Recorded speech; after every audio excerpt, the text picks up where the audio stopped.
Oh, that didn't really, I guess I gotta really press it in there.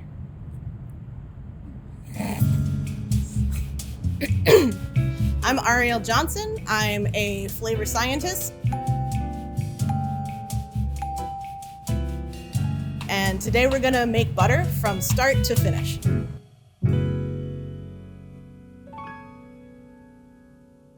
In terms of spreadability, its meltability, its texture, making butter start to finish, we can see like really up close how liquid cream with agitation sort of suddenly coalesces into solid butter.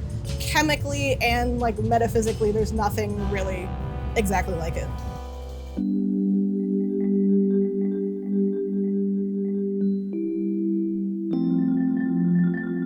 Raw, unpasteurized milk is mostly water. It's got protein, it's got sugars, it's got minerals, and most importantly, it's got fat in it. Butter is what happens when we take the milk fat out of milk. When you give it a sniff, like you don't really get any butter smells or flavors. It smells kind of creamy and milky, maybe a little bit grassy. To get those butter flavors, we're going to do a fermentation with lactic acid bacteria. We're gonna culture the cream, and to culture the cream, we're gonna need buttermilk. Basically, all of the milk that's left over after you make butter. It's full of lactic acid bacteria. So we're gonna pour a pint fresh raw cream. There's so much fat in it that it's like a semi-solid, nearly. We're gonna use 2 tablespoons of buttermilk. Before industrial processes, cream would get inoculated by the lactic acid bacteria that was already on the udder of the cows. It would basically just ferment on its own. We're just gonna give the cream a little bit of a warm nap to let the lactic acid bacteria do their thing. The longer that the fermentation goes, the more lactose the lactic acid bacteria consume, and the more lactic acid they secrete. What we're really excited about is a byproduct of that process, a molecule called diacetyl. And diacetyl is the flavor molecule that makes butter taste like butter.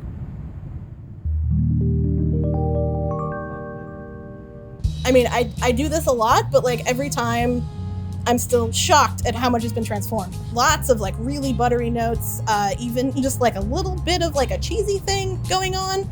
To go from cream to butter, we're going to agitate the cream and let the butter fats coalesce into a solid mass of butter. You might know that as churning.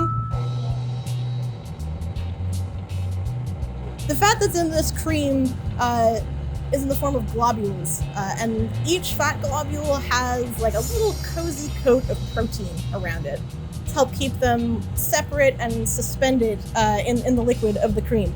As we whip it, that kind of pulls the coats off a little bit. The fat still does not want to like touch water or mix with it, so they kind of surround themselves with a little cushion of air that literally creates the foam of whipped cream.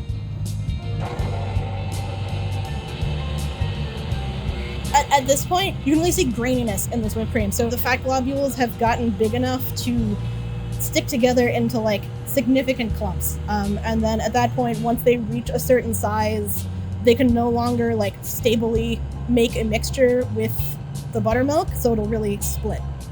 You can already see like a real separation starting between these like granules of fat and everything else in the cream. We'll go from like little grains to like butter and buttermilk in almost a split second. Okay.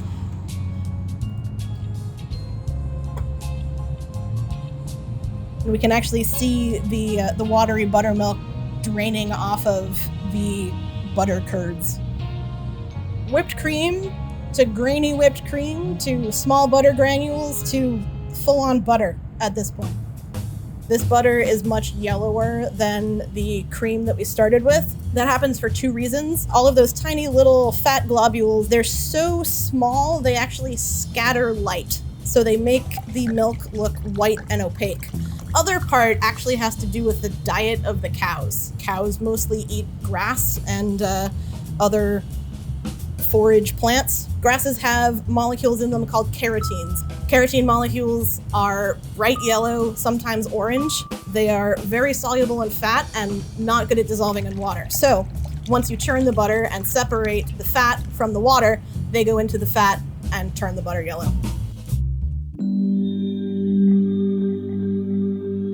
The little bit of sugar left in the buttermilk and the water content is a little too hospitable for further fermentation and microbes, so for stability, we're just gonna remove and rinse that off.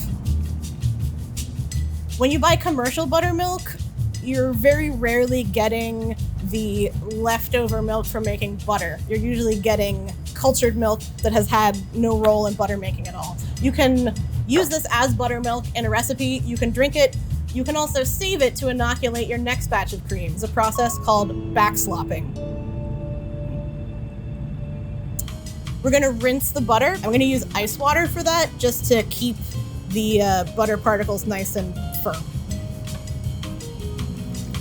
Once we rinse, draining the water, the butter comes together into these like really beautiful pieces. You can see all the yellow coloring from the carotene molecules. I'm gonna work this butter. I'm gonna sprinkle some salt on it and knead it so it gets nice and incorporated and that the whole butter mass becomes a nice elastic solid.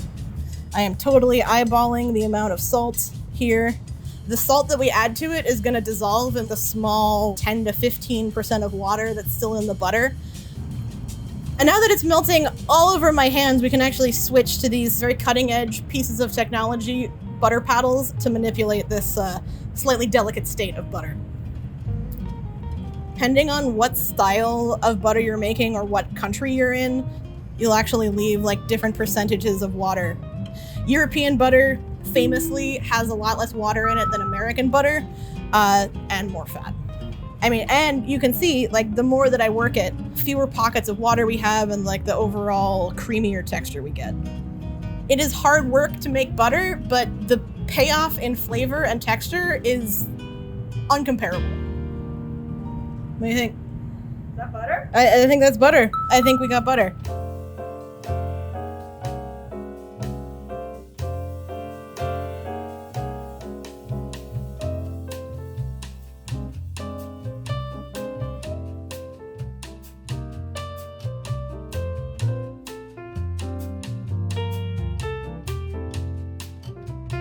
Butter is semi-solid at room temperature and it melts a little below body temperature, so this soft state that we have it in is a really nice way to enjoy it. Super buttery. You're gonna absolutely taste the diacetyl that we made during the lactic fermentation. From the raw milk, we also get like a really nice kind of grassy flavor. I've not really had commercial butter like this. It really embodies transformation. So, you know, the cow ate grass, transformed that into milk. Then we took that milk, cultured it to transform it into cultured cream, and then churned it to transform it into butter. I'm a scientist, but butter is magic.